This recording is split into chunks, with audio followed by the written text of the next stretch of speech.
ನಾವು ನೂರಾರು ಡಯಟ್ಗಳು ಕೇಳಿ ಬರ್ತೀವಿ. ಒಂದಲ್ಲ ಒಂದು ಹೊಸ ಡಯಟ್ ಎಲ್ಲಿಂದಾದರೂ ಹುಟ್ಟು ಬರುತ್ತೆ. ನಮಗೆ ಯಾವುದು ಡಯಟ್ ಸೆಟ್ ಆಗುತ್ತೆ ಅಥವಾ ಯಾವುದು ಈಸಿ ಅನಿಸುತ್ತೋ ಆ ಡಯಟ್ನ ಫಾಲೋ ಮಾಡೋಕ್ಕೆ ಸ್ಟಾರ್ಟ್ ಮಾಡ್ತೀವಿ ಅಲ್ವಾ?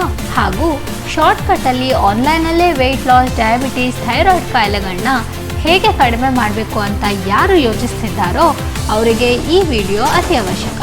ದಯವಿಟ್ಟು ಈ ವಿಡಿಯೋ ಕೊನೆ ತನಕ ಗಮನಿಸಿ, ಯಾಕಂದರೆ ಇವತ್ತಿನ ಎಪಿಸೋಡಲ್ಲಿ ನಾನು ನಿಮಗೆ ಡಯಟ್ಗಳಿಂದ ಯಾರ್ಯಾರಿಗೆ ಪ್ರಾಬ್ಲಮ್ ಆಗುತ್ತೆ ಅಂತ ಕೂಡ ತಿಳಿಸ್ತೀನಿ. Hi, you are watching nutri physician. ಈ ಚಾನಲ್ ಮುಖ್ಯವಾಗಿ ನ್ಯೂಟ್ರಿಷಿಯಸ್ ಫುಡ್ ಮತ್ತು ಹೆಲ್ದಿ ಲಿವಿಂಗ್ ಬಗ್ಗೆ. And I am Krishi Somanna at nutri physician. ನಿಮ್ಮ ಜೊತೆ ನಿಮ್ಮ ಮನೇಲಿ ನ್ಯೂಟ್ರಿಷನ್ ಬಗ್ಗೆ ನಾಲೆಜ್ ಶೇರ್ ಮಾಡೋಕ್ಕೆ ಬಂದಿದ್ದೀನಿ. ಸೊ ಪ್ಲೀಸ್ ಲೈಕ್ ಮಾಡಿ ಮತ್ತು ಸಬ್ಸ್ಕ್ರೈಬ್ ಮಾಡಿ. ಇವತ್ತಿನ ಎಪಿಸೋಡಲ್ಲಿ different types of popular diets ಬಗ್ಗೆ ಹೇಳ್ತೀನಿ. ಸ್ಟಾರ್ಟ್ ಮಾಡೋಕ್ಕಿಂತ ಮುಂಚೆ ಈ ವಿಡಿಯೋದಲ್ಲಿ ಯಾವ್ಯಾವ ಡಯಟ್ಗಳಲ್ಲಿ ಯಾವ್ಯಾವ ಫುಡ್ಡುಗಳು ತಿಂತಾರೆ ಅಂತ ಹೇಳಿಲ್ಲ, ಯಾಕಂದರೆ ಈ ಇನ್ಫಾರ್ಮೇಷನ್ ನಿಮಗೆ ಈಸಿಯಾಗಿ ಗೂಗಲಲ್ಲಿ ಸಿಗುತ್ತೆ. ಆದರೆ ನಾನು ಈ ವಿಡಿಯೋದಲ್ಲಿ ಪಾಪ್ಯುಲರ್ ಡಯಟ್ಸ್ಗಳ ಎಷ್ಟು ನ್ಯೂಟ್ರಿಷನ್ ಬ್ರೇಕ್ ಡೌನ್ ಇರುತ್ತೆ ಹಾಗೂ ಅದರ ಪ್ರಯೋಜನಗಳು ಮತ್ತು ಸೈಡ್ ಎಫೆಕ್ಟ್ಸ್ಗಳನ್ನ ಹೇಳಿದ್ದೀನಿ. ಅದಕ್ಕಿಂತ ಮೊದಲು ಐಡಿಯಲ್ ನ್ಯೂಟ್ರಿಷನ್ ಬ್ರೇಕ್ ಡೌನ್ ಎಷ್ಟು ಇರಬೇಕು ಅಂತ ನಿಮಗೆ ತಿಳಿದಿದ್ರೆ ಬಾಕಿ ವಿಡಿಯೋ ಅರ್ಥ ಮಾಡ್ಕೊಳ್ಳೋಕ್ಕೆ ಈಸಿ ಆಗುತ್ತೆ. ನಮ್ಮ ಒಂದು ದಿನದ nutrition break down: proteins 20%, carbs 50%, fat 25% ideal ಆಗೇ ಇರಬೇಕು. So let start with the popular diets. ಮೊದಲನೇದಾಗಿ ಗೂಗಲ್ ಮತ್ತು ಯೂಟ್ಯೂಬಲ್ಲಿ ಮೋಸ್ಟ್ ಹುಡುಕಾಡುವ ಡಯಟ್ ಕೀಟೋ ಡಯಟ್. ವರ್ಲ್ಡಲ್ಲಿ ಇದೊಂದು fast weight loss diet program. ಈ ಡಯಟ್ನ ಪ್ರೊಸೆಸ್ ಏನಂದರೆ, ನಾವು ಕಾರ್ಬ್ಸನ್ನು ಅತಿ ಕಡಿಮೆ ಮಾಡಿ ಫ್ಯಾಟನ್ನು ಅತಿ ಹೆಚ್ಚಾಗಿ ನಮ್ಮ ಬಾಡಿಗೆ ಹೊಂದಿಸೋದು. ಯಾಕಂದರೆ ಕಾರ್ಬ್ಸ್ ಮಾಡೋ ಕೆಲಸ ಫ್ಯಾಟ್ಸ್ ಮಾಡಲಿ ಅಂತ. ಹಳೆಯ ರಿಸರ್ಚ್ಗಳ ಪ್ರಕಾರ ನೋ ಕಾರ್ಬ್ ಸೇವನೆ ಅಥವಾ ಕಡಿಮೆ ಕಾರ್ಬ್ಸ್ ಸೇವನೆಗಳಿಂದ ವೆಯ್ಟ್ ಲಾಸ್ಗೆ ಪ್ರಯೋಜನಕಾರಿ ಅಂತ ಕಂಡು ಬಂದಿರೋದ್ರಿಂದ ಈ ಕೀಟೋ ಡಯಟ್ನ ಸಾಮಾನ್ಯ ಜನರು ಹೌದಾ, ಇದನ್ನು ಟ್ರೈ ಮಾಡಲೇಬೇಕು ಅಂತ ಓವರ್ ವೇಟ್, ಒಬೀಸ್ ಇರೋರು ಡಿಸೈಡ್ ಮಾಡ್ತಿದ್ದಾರೆ. ಯೂಶಲಿ ಏನಾಗುತ್ತೆ ಅಂದರೆ, ಕಾರ್ಬ್ಸ್ ನಮ್ಮ ಬಾಡಿಲಿ ಗ್ಲೂಕೋಸ್ನ ರಿಲೀಸ್ ಮಾಡುತ್ತೆ. ಗ್ಲೂಕೋಸ್ ನಮಗೆ ಎನರ್ಜಿ ಕೊಡುತ್ತೆ.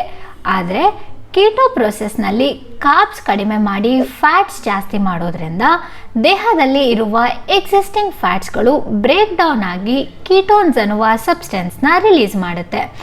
ಇದನ್ನು ನಾವು ಕೀಟೋಸಿಸ್ ಅಂತ ಹೇಳ್ತೀವಿ.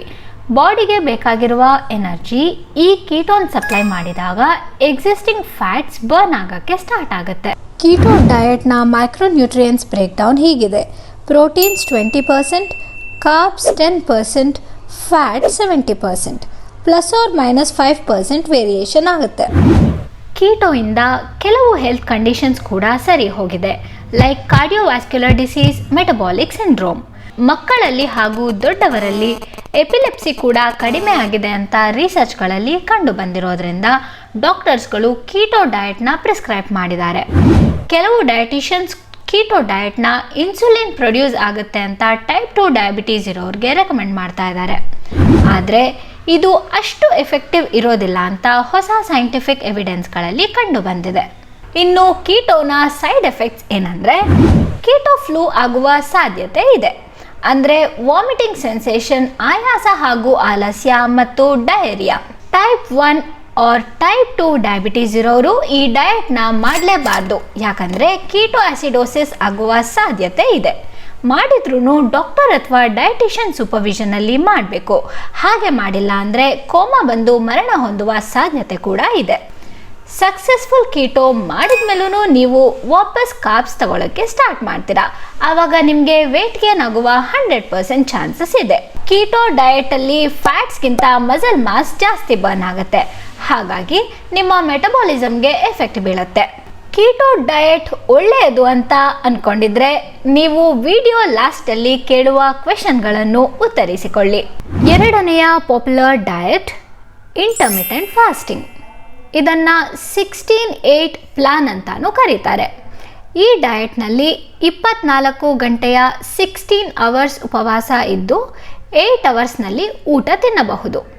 ಈ 8 ಅವರ್ಸ್ನಲ್ಲಿ 500 to 800 ಕ್ಯಾಲರೀಸ್ ತಗೊಳ್ಬೋದು. ಈ ಡಯಟ್ ವೆಯ್ಟ್ ಲಾಸ್ ಮತ್ತು ಲಿವರ್ ಫ್ಯಾಟ್ನ ರಿಡ್ಯೂಸ್ ಮಾಡುತ್ತೆ, ಕೊಲೆಸ್ಟ್ರಾಲ್ ಕಡಿಮೆ ಮಾಡುತ್ತೆ ಹಾಗೂ ಡಯಾಬಿಟೀಸ್ ಇರೋರಿಗೆ ಸಹ ಉಪಯೋಗಕಾರಿ. ಇದರಲ್ಲಿ ಸ್ಪೆಸಿಫಿಕ್ ಆಗಿ ನ್ಯೂಟ್ರಿಷನ್ ಬ್ರೇಕ್ ಡೌನ್ ಏನೂ ಇಲ್ಲ. ಹಾಗಾದರೆ ಇದನ್ನು ಯಾರು ಡಿಸೈಡ್ ಮಾಡ್ತಾರೆ? ಡಾಕ್ಟರ್ಸ್, ಗೂಗಲ್, ಯೂಟ್ಯೂಬರ್ಸ್ ಅಥವಾ ಫ್ರೆಂಡ್ಸ್? ಖಂಡಿತ ಯಾರೂ ಇಲ್ಲ, ಬರೀ ಡಯಟಿಷಿಯನ್ಸ್ ಅಥವಾ ನ್ಯೂಟ್ರಿಷನಿಸ್ಟ್ ಮಾತ್ರ. ಹೇಗೆ ಅಂದರೆ ನಿಮ್ಮ ಹೈಟ್ ಮತ್ತು ಏಜ್ಗೆ ತಕ್ಕಂತೆ ಕರೆಂಟ್ ವೇಟ್ ನೋಡಿ, ನಿಮ್ಮ ಫಿಸಿಕಲ್ ಆ್ಯಕ್ಟಿವಿಟೀಸ್, ಮೆಟಬಾಲಿಸಮ್ ಅನಲೈಸ್ ಮಾಡಿ per day calories intake recommend ಮಾಡ್ತಾರೆ. ಡಯಾಬಿಟೀಸ್ ಇರೋರಿಗೆ, ಈಟಿಂಗ್ ಡಿಸಾರ್ಡರ್ ಲೈಕ್ ಅನೋರೆಕ್ಸಿಯಾ, ಬುಲಿಮಿಯಾ ಇರೋರು ಡಾಕ್ಟರ್ ಹಾಗೂ ಡಯಟಿಷಿಯನ್ನ ಕನ್ಸಲ್ಟ್ ಮಾಡಿ ಈ ಡಯಟ್ನ ಫಾಲೋ ಮಾಡಿ. ಯಾರಿಗೆ ಡಿಪ್ರೆಷನ್, ಆಂಗ್ಸೈಟಿ ಇದೆಯೋ, ಪ್ರೆಗ್ನೆಂಟ್, ಲ್ಯಾಕ್ಟೇಟಿಂಗ್ ಮದರ್, ಪ್ರೆಗ್ನೆನ್ಸಿಗೆ ಟ್ರೈ ಮಾಡ್ತಿರೋರು ಈ ಡಯಟ್ನ ಮಾಡಲೇಬಾರ್ದು. ಇನ್ನು ಇದರ ಸೈಡ್ ಎಫೆಕ್ಟ್ಸ್ಗಳು ಏನಂದರೆ, ಸ್ಟಾರ್ಟಿಂಗ್ ಸ್ಟೇಜಲ್ಲಿ ಹೊಟ್ಟೆ ಹಸಿವಾಗೋದು, ವೀಕ್ನೆಸ್ ಆ್ಯಂಡ್ ಟಯರ್ಡ್ನೆಸ್ ಫೀಲ್ ಆಗುತ್ತೆ.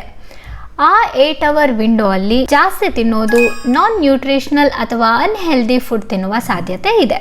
ಹಾರ್ಟ್ ಬರ್ನ್ ಅಥವಾ ಆಸಿಡ್ ರಿಫ್ಲಕ್ಸ್ ಆಗುವ ಸಾಧ್ಯತೆ ಕೂಡ ಇದೆ.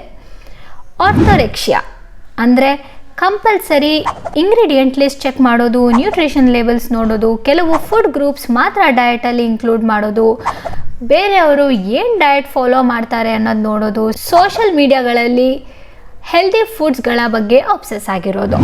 ನೆಕ್ಸ್ಟು ನಿದ್ರೆ ಕೆಡೋದು. ಸ್ಲೀಪ್ ಸೈಕಲ್ ಕಡಿಮೆ ಆದಾಗ ಅಲರ್ಟ್ನೆಸ್ ಕಮ್ಮಿ ಆಗುತ್ತೆ, ಸ್ಟ್ರೆಸ್ ಹಾರ್ಮೋನ್ಸ್ ಜಾಸ್ತಿ ಆಗುತ್ತೆ. ರಿಸರ್ಚ್ ಪ್ರಕಾರ LDL ಲೆವೆಲ್ ಇನ್ಕ್ರೀಸ್ ಆಗುತ್ತೆ, ಪ್ಯಾಂಕ್ರಿಯಾಟಿಕ್ ಡ್ಯಾಮೇಜ್ ಕೂಡ ಆಗುತ್ತೆ. ಇಂಟರ್ಮಿಟೆಂಟ್ ಫಾಸ್ಟಿಂಗ್ ಒಳ್ಳೆಯದು ಅಂತ ಅಂದ್ಕೊಂಡಿದ್ರೆ ನೀವು ವಿಡಿಯೋ ಲಾಸ್ಟಲ್ಲಿ ಕೇಳುವ ಕ್ವೆಶನ್ಸ್ಗಳನ್ನು ಉತ್ತರಿಸಿಕೊಳ್ಳಿ. 3ನೆಯ ಪಾಪ್ಯುಲರ್ ಡಯಟ್ ವೀಗನ್ ಡಯಟ್. ಈ ಡಯಟ್ನ ಉಪಯೋಗ ಏನಂದರೆ, ಬ್ಲಡ್ ಶುಗರ್, LDL ಮತ್ತು total cholesterol, coronary heart disease, obesity ಮತ್ತು ಹೈ ಬ್ಲಡ್ ಪ್ರೆಷರ್ನ ಕಡಿಮೆ ಮಾಡೋಕ್ಕೆ ಪ್ರಯೋಜನಕಾರಿ ಬೇರೆ ಡಯಟ್ಗಳನ್ನ ಕಂಪೇರ್ ಮಾಡಿದರೆ. ಆದರೆ ತುಂಬ ಜನ ಹೆಲ್ತ್ ರೀಸನ್ಸ್ಗೆ ಮಾತ್ರ ವೀಗನ್ ಡಯಟ್ನ ಅಡಾಪ್ಟ್ ಮಾಡ್ತಿಲ್ಲ.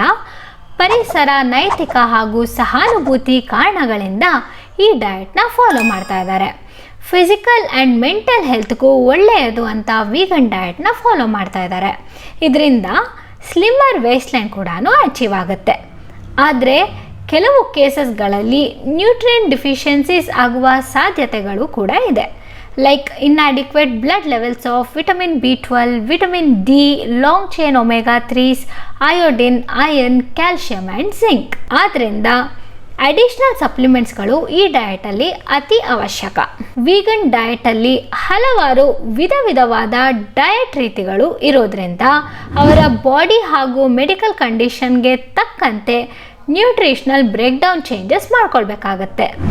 ಇನ್ನು ಇದರ ನ್ಯೂಟ್ರಿಷನಲ್ ಬ್ರೇಕ್ ಡೌನ್ ಹೀಗಿದೆ: proteins 15 to 20% carbs 25 to 75% fat 10 to 45% ತಗೊಳ್ತಾರೆ. ಇನ್ನು ಇದರ ಪ್ರಾಬ್ಲಮ್ಗಳು ಏನಂದರೆ, ಪ್ಲಾಂಟ್ ಬೇಸ್ಡ್ ಪ್ರಾಡಕ್ಟ್ಸ್ ಇರೋದ್ರಿಂದ ವೀಗನ್ ಡಯಟ್ ಮಾಡ್ರೇಟ್ಲಿ ಕಾಸ್ಟ್ಲಿ. ಈ ಡಯಟ್ ಟೈಮ್ ಸೇವಿಂಗ್ ಡಯಟ್ ಅಲ್ಲ. ಅಂದರೆ ನಿಮ್ಮ ಮೀಲ್ಸ್ನ ಪ್ರಾಪರಾಗಿ ಪ್ಲ್ಯಾನ್ ಮಾಡಿ ಶಾಪಿಂಗ್ ಮಾಡಬೇಕಾಗತ್ತೆ. ಹೊರಗೆ ಹೋಟೆಲ್ಗಳಲ್ಲಿ ಫುಡ್ ಆಪ್ಷನ್ಸ್ಗಳು ಕಡಿಮೆ. ಡಿಶಸ್ನ ನೀವೇ ಪ್ರಿಪೇರ್ ಮಾಡಿ ತಿನ್ನೋದ್ರಿಂದ ಟೇಸ್ಟ್ ಇಲ್ಲ ಅಂದರೆ ಯಾರಿಗೆ ಬೈಬೇಕಾಗತ್ತೆ ಅಂತ ನಿಮಗೆ ಗೊತ್ತಾಗಲ್ಲ. ಸೊ ಈ ಡಯಟ್ ಚೂಸ್ ಮಾಡಿ ನ್ಯೂಟ್ರಿಯೆಂಟ್ ಬ್ರೇಕ್ ಡೌನ್ ಡಿಸೈಡ್ ಮಾಡೋಕ್ಕಾಗದೆ ನ್ಯೂಟ್ರಿಯೆಂಟ್ ಡಿಫಿಷಿಯನ್ಸೀಸ್ ಆಗಿ ನಾವೇ ಲೈಫ್ ಲಾಂಗ್ ಹೆಲ್ದಿ ಇಲ್ಲ ಅಂದರೆ ಎನ್ವೈರ್ಮೆಂಟ್ ಫ್ರೆಂಡ್ಲಿ ಹೇಗಿರೋಕ್ಕೆ ಸಾಧ್ಯ? ಯೋಚಿಸಿ ನೋಡಿ. ವೀಗನ್ ಡಯಟ್ ಒಳ್ಳೆಯದು ಅಂತ ಅಂದ್ಕೊಂಡಿದ್ರೆ ನೀವು ವಿಡಿಯೋ ಲಾಸ್ಟಲ್ಲಿ ಕೇಳುವ ಕ್ವೆಶನ್ಸ್ಗಳನ್ನು ಉತ್ತರಿಸಿಕೊಳ್ಳಿ. Mediterranean diet. ಈ ಡಯಟಲ್ಲಿ ಹೆಲ್ದಿ ಫ್ಯಾಟ್ಸ್ ಹಾಗೂ low carbs, low glycaemic index and high fibre foods, antioxidant ಮತ್ತು ಆ್ಯಂಟಿ ಇನ್ಫ್ಲಮೇಟರಿ ಕಾಂಪೌಂಡ್ಸ್ಗಳಿಗೆ ಇಂಪಾರ್ಟೆನ್ಸ್ ಕೊಡ್ತಾರೆ. ಆದರೆ ಎಕ್ಸಾಕ್ಟ್ ನ್ಯೂಟ್ರಿಷನ್ ಬ್ರೇಕ್ ಡೌನ್ ಇಲ್ಲ. ಈ ಸಿಸ್ಟಮಲ್ಲಿ diabetes, cholesterol and heart related issues ಕಡಿಮೆ ಆಗುತ್ತೆ. ಮೆಡಿಟರೇನಿಯನ್ ಡಯಟ್ ಒಂದು healthiest diet out of 35 diets in 2020 ಅಂತ ಕೂಡ US ನ್ಯೂಸ್ ಆ್ಯಂಡ್ ವರ್ಲ್ಡ್ ರಿಪೋರ್ಟಲ್ಲಿ ಪೋಸ್ಟ್ ಆಗಿದೆ. ಈ ಡಯಟಲ್ಲಿ ಎಕ್ಸ್ಟ್ರಾ ವರ್ಜಿನ್ ಆಲಿವ್ ಆಯಿಲ್, ಸಾಕಷ್ಟು water consumption and moderate wine consumption emphasise ಮಾಡಿದ್ದಾರೆ. ಸೀಸ್ನಾಲಿಟಿ, ಬಯೋಡೈವರ್ಸಿಟಿ, ಟ್ರೆಡಿಷನಲ್ ಮತ್ತು ಲೋಕಲ್ ಫುಡ್ ಪ್ರಾಡಕ್ಟ್ಸ್ಗಳಿಗೆ ಇಂಪಾರ್ಟೆನ್ಸ್ ಕೊಟ್ಟಿದ್ದಾರೆ.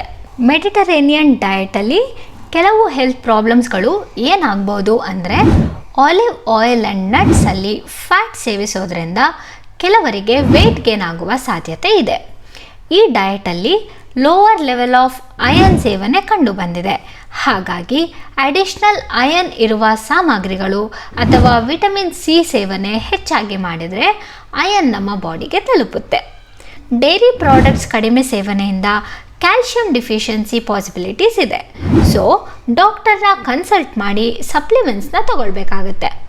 ವೈನ್ ಕನ್ಸಂಪ್ಷನ್ ಇಂಪಾರ್ಟೆನ್ಸ್ ಇರೋದ್ರಿಂದ ಇದನ್ನು ಎಲ್ಲರೂ ಫಾಲೋ ಮಾಡೋಕ್ಕಾಗಲ್ಲ. Especially pregnant, lactating mother's, cancer, ಹೀಗೆ ಕೆಲವು ಮೆಡಿಕಲ್ ಕಂಡೀಷನ್ಸ್ ಇರೋರು ಫಾಲೋ ಮಾಡೋದಕ್ಕೆ ಆಗಲ್ಲ.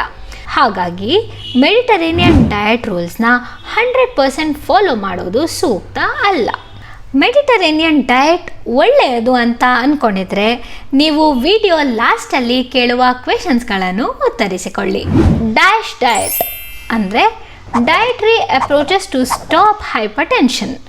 ಇದೊಂದು life long approach.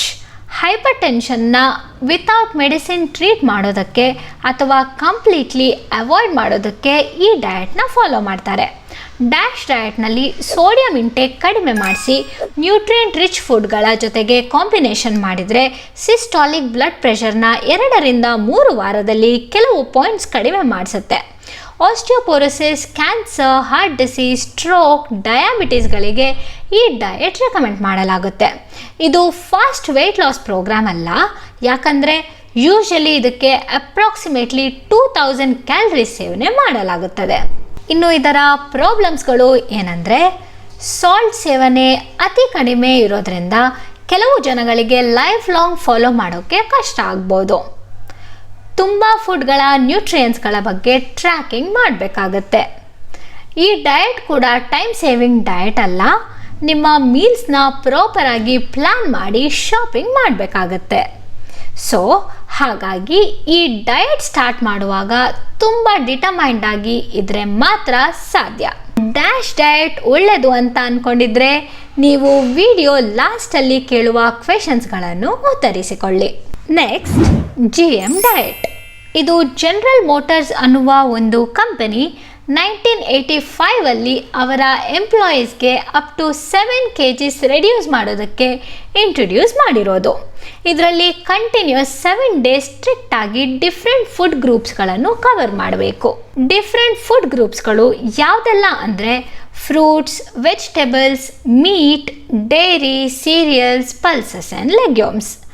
Different food groups and low calories ತಗೊಳ್ಳೋದ್ರಿಂದ, ಪ್ರೊಸೆಸ್ಡ್ ಫುಡ್ ಹಾಗೂ ಶುಗರ್ ಅವಾಯ್ಡ್ ಮಾಡೋದ್ರಿಂದ ಈ ಡಯಟ್ ಡಿಟಾಕ್ಸಿಫಿಕೇಷನ್ ಆ್ಯಂಡ್ ವೆಯ್ಟ್ ಲಾಸ್ಗೆ ಸಹಾಯಕಾರಿ. ಇದು ಒಬ್ಬೊಬ್ಬರಿಗೆ ಒಂದೊಂದು ರಿಸಲ್ಟ್ ಕೊಡೋ ಚಾನ್ಸಸ್ ಇರುತ್ತೆ. ಈ ಡಯಟ್ನ ಕನ್ಸರ್ನ್ಸ್ ಏನಪ್ಪ ಅಂದರೆ, ಇದೊಂದು ಶಾರ್ಟ್ ಟರ್ಮ್ ಡಯಟ್. ಲಾಂಗ್ ಟರ್ಮಲ್ಲಿ ಖಂಡಿತ ಯಾರಿಗೂ ಮಾಡೋಕ್ಕಾಗಲ್ಲ. ನೀವು ನಾರ್ಮಲ್ ಡಯಟ್ಗೆ ಬಂದಮೇಲೆ ನೀವು ವಾಪಸ್ ವೆಯ್ಟ್ ಗೇನ್ ಆಗ್ತೀರಾ. ಈ ಡಯಟ್ ಕೊಲೆಸ್ಟ್ರಾಲ್ನ ಇನ್ಕ್ರೀಸ್ ಮಾಡೋ ಚಾನ್ಸಸ್ ಇದೆ. ಡಿಹೈಡ್ರೇಷನ್, ಆಯಾಸ, ಆಲಸ್ಯ, ತಲೆನೋವು, ಮಸಲ್ ವೀಕ್ನೆಸ್ ಕೂಡ ಖಂಡಿತ ಆಗುತ್ತೆ. GM ಡಯಟ್ ಒಳ್ಳೆಯದು ಅಂತ ಅಂದ್ಕೊಂಡಿದ್ರೆ ನೀವು ವಿಡಿಯೋ ಲಾಸ್ಟಲ್ಲಿ ಕೇಳುವ ಕ್ವೆಶನ್ಸ್ಗಳನ್ನು ಉತ್ತರಿಸಿಕೊಳ್ಳಿ. ಪೆಲಿಯೋಲಿಥಿಕ್ ಡಯಟ್ ಅಥವಾ ಪೆಲಿಯೋ ಡಯಟ್. ಈ ಡಯಟ್ನ cavemen diet or stone age diet ಅಂತ ಕರೀತಾರೆ. ಇದರಲ್ಲಿ ಜಾಸ್ತಿ ಮೀಟ್ ಮತ್ತು ಫಿಶ್ ಪ್ರಾಡಕ್ಟ್ಸ್ ಬಳಕೆ ಮಾಡ್ತಾರೆ. ಈ ಸಿಸ್ಟಮ್ನಲ್ಲಿ low glycaemic fruits and vegetables follow ಮಾಡ್ತಾರೆ. ಕಂಪ್ಲೀಟ್ಲಿ ಝೀರೋ ಶುಗರ್ ಇರಬೇಕು. ಪ್ರೊಸೆಸ್ಡ್ ಫುಡ್ಸ್ ಹಾಗೂ ಡೈರಿ ಪ್ರಾಡಕ್ಟ್ಸ್ಗಳನ್ನು ಕೂಡ ಸೇವನೆ ಮಾಡಬಾರ್ದು. ಯಾಕಂದರೆ ಸ್ಟೋನ್ ಏಜಲ್ಲಿ ಬರೀ ಹಂಟಿಂಗ್ ಮಾಡಿ ಸೇವನೆ ಮಾಡ್ತಿದ್ರು. ಫಾರ್ಮಿಂಗ್ ಆಗಲಿ ಪ್ರೊಸೆಸ್ಡ್ ಫುಡ್ಸ್ ಇರಲಿಲ್ಲ. ಸೊ ಕಡಿಮೆ ಕಾರ್ಬ್ ಸೇವನೆ ಮಾಡೋದ್ರಿಂದ ಕೀಟೋ ಡಯಟ್ ಥರನೇ ಬಾಡಿಲಿ ಫ್ಯಾಟ್ಸ್ ಎನರ್ಜಿ ಸಪ್ಲೈ ಮಾಡೋಕ್ಕೆ ಸ್ಟಾರ್ಟ್ ಮಾಡುತ್ತೆ. ಇದರಲ್ಲಿ heart disease, BP, inflammation, weight loss, acne ಕಡಿಮೆ ಆಗೋದು, ಅಥ್ಲೆಟಿಕ್ ಪರ್ಫಾರ್ಮೆನ್ಸ್ ಆಗುತ್ತೆ ಅಂತ ಕ್ಲಿನಿಕಲ್ ಟ್ರಯಲ್ಸ್ಗಳಿಂದ ಕಂಡುಬಂದಿದೆ. ಈ ಡಯಟ್ನ ನ್ಯೂಟ್ರಿಯೆಂಟ್ ಬ್ರೇಕ್ ಡೌನ್ ಹೇಗಿದೆ ಅಂದರೆ, ಪ್ರೋಟೀನ್ಸ್ 30%ವರೆಗೂ ತಗೊಳ್ತಾರೆ, which is more than recommended dietary allowance. Carbs 30%, fats 40%ವರೆಗೂ ತಗೊಳ್ತಾರೆ. ಇನ್ನು ಈ ಡಯಟ್ನ ದುಷ್ಪರಿಣಾಮಗಳು ಏನಂದರೆ, ಪ್ರೋಟೀನ್ಸ್ ಅತಿಯಾಗಿ ತಗೊಳ್ಳೋದ್ರಿಂದ ಮೂತ್ರದಲ್ಲಿ ಕ್ಯಾಲ್ಶಿಯಂ ಲಾಸ್ ಆಗುತ್ತೆ. ನಮ್ಮ ಬಾಡಿಲಿ ಇರುವ ಕ್ಯಾಲ್ಶಿಯಂ ಲೆವೆಲ್ಸ್ ಕೂಡ ಕಡಿಮೆ ಆಗುತ್ತೆ. ಅಷ್ಟೇ ಅಲ್ಲ, ಇದರಿಂದ ಬೋನ್ ಡಿಮಿನರಲೈಸೇಷನ್, ಆಸ್ಟಿಯೋಪೊರೋಸಿಸ್ ಆ್ಯಂಡ್ ಆಸ್ಟಿಯೋಪೀನಿಯಾ ಕೂಡ ಡೆವಲಪ್ ಆಗುತ್ತೆ, ಕ್ಯಾಲ್ಶಿಯಂ ರೈಟ್ ಅಮೌಂಟಲ್ಲಿ ತಿಂದಿಲ್ಲ ಅಂದರೆ. ತುಂಬ ಜನಗಳಿಗೆ ಈ ಡಯಟ್ ಖಂಡಿತ ಲಾಂಗ್ ಟರ್ಮ್ ಫಾಲೋ ಮಾಡೋಕ್ಕೆ ಆಗಲ್ಲ. ಯಾಕಂದರೆ ಇದು ಕೆಲವರಿಗೆ ನಾನ್ ವೆಜ್ ಹಾಗೂ ಹೈ ಫ್ಯಾಟ್ಸ್ ಕನ್ಸಂಪ್ಷನ್ ಮಾಡೋದ್ರಿಂದ ವೆಯ್ಟ್ ಗೇನ್ ಆಗುತ್ತೆ. ಕೆಲವು ನ್ಯೂಟ್ರಿಯೆಂಟ್ ಗ್ಯಾಪ್ಸ್ಗಳು ಇರೋದ್ರಿಂದ ಮಲ್ಟಿವಿಟಮಿನ್ ಸಪ್ಲಿಮೆಂಟ್ಸ್ ಕೂಡ ತಗೊಳ್ಬೇಕಾಗುತ್ತೆ. ಈಗ ನಿಮ್ಗೊಂದು ಐಡಿಯಾ ಬಂದಿರ್ಬೋದು, ಯಾವ ಡಯಟ್ಗಳಿಂದ ಏನು ಒಳ್ಳೆಯದು, ಏನು ಪ್ರಾಬ್ಲಮ್ಗಳು ಆಗುತ್ತೆ ಅಂತ. ಅಥವಾ ಸಿಂಪಲ್ ಆಗಿ ನೀವು ಈ ಕ್ವೆಶನ್ಸ್ಗಳನ್ನ ಉತ್ತರಿಸ್ಕೊಳ್ಳಿ. ಈ ಡಯಟ್ನ ನಾನು ಲೈಫ್ ಲಾಂಗ್ ಮಾಡ್ತಾನೆ ಇರಬೇಕಾ, ಇಲ್ಲ ಎಷ್ಟು ದಿನ ಮಾಡಬೇಕು, ಪ್ರೋಟೀನ್ಸ್, ಕಾರ್ಬ್ಸ್, ಫ್ಯಾಟ್ ಎಷ್ಟು ಬೇಕು, ಹೇಗೆ ಬ್ರೇಕ್ ಡೌನ್ ಮಾಡಲಿ, ವೆಬ್ಸೈಟಲ್ಲಿ ಹುಡುಕ್ಲಾ ಅಥವಾ ಆ್ಯಪ್ಸ್ ಡೌನ್ಲೋಡ್ ಮಾಡಲಾ, ನ್ಯೂಟ್ರಿಯೆಂಟ್ಸ್ ಬ್ರೇಕ್ ಡೌನ್ ಸಕ್ಸಸ್ಫುಲಿ ಮಾಡಿದ್ರೂ ಯಾವ ರೆಸಿಪಿ ಮಾಡ್ಬೋದು, ನನಗೆ ಮತ್ತು ನನ್ನ ಫ್ಯಾಮಿಲಿ ಬಜೆಟ್ಗೆ ಸೂಟ್ ಆಗುವ ರೆಸಿಪೀಸ್ ಎಲ್ಲೆಲ್ಲಿಂದ ಹುಡುಕ್ಲಿ, ನನಗೆ ಸಕ್ಸಸ್ಫುಲ್ ವೆಯ್ಟ್ ಲಾಸ್ ಆದಮೇಲೆ ನಾನು ನಮ್ಮ ಮನೆಯ ಊಟಕ್ಕೆ ತಿರ್ಗಾ ಬಂದಾಗ ವೆಯ್ಟ್ ಅಷ್ಟೇ ಇರುತ್ತಾ ಅಥವಾ ಜಾಸ್ತಿ ಆಗುತ್ತಾ, ನನಗೆ ಈ ಮೆಡಿಕಲ್ ಕಂಡೀಷನ್ಸ್ಗಳು ಇದೆ, ನಾನು ಈ ಡಯಟ್ನ ಫಾಲೋ ಮಾಡ್ಬೋದಾ, ಏನಾದರೂ ಹೆಚ್ಚು ಕಡಿಮೆ ಆದರೆ ನನ್ನ ಹತ್ರ ಸಫಿಷಿಯೆಂಟ್ ಬ್ಯಾಂಕ್ ಬ್ಯಾಲೆನ್ಸ್ ಇದೆಯಾ ಹಾಸ್ಪಿಟಲ್ಸ್ಗೆ ಖರ್ಚು ಮಾಡೋಕ್ಕೆ. ಈ ಎಲ್ಲ ಕ್ವೆಶನ್ಸ್ಗಳಿಗೂ ನಿಮ್ಮಲ್ಲಿ ಉತ್ತರ ಇದ್ದರೆ ನೀವು ಯಾವುದೇ ಡಯಟನ್ನು ಫಾಲೋ ಮಾಡ್ಬೋದು. ಅಥವಾ ಗೊತ್ತಾಗದೇ ಇದ್ದಲ್ಲಿ ಫುಡ್ ಸೈನ್ಸ್ ಬಗ್ಗೆ ನಾಲೆಡ್ಜ್ ಇರುವ ಡಯಟಿಷಿಯನ್ ಅಥವಾ ನ್ಯೂಟ್ರಿಷನಿಸ್ಟ್ಗೆ ಕನ್ಸಲ್ಟ್ ಮಾಡಿ. ಅವರು ನಿಮ್ಮ body type, age, height, weight, medical conditions, physical activities, life style, eating pattern ನೋಡಿಕೊಂಡು ಫ್ಯೂಚರಲ್ಲಿ ಏನು ಪ್ರಾಬ್ಲಮ್ ಆಗ್ದಲೇ ಇರೋ ಥರ ನಿಮ್ಮನ್ನು ನೋಡ್ಕೊಳ್ತಾರೆ ಅಂತ ಹೇಳ್ತಾ, ನಾನು ನಿಮ್ಮ ಕೃಷಿ ಸೋಮಣ್ಣ ಸೈನಿಂಗ್ ಆಫ್.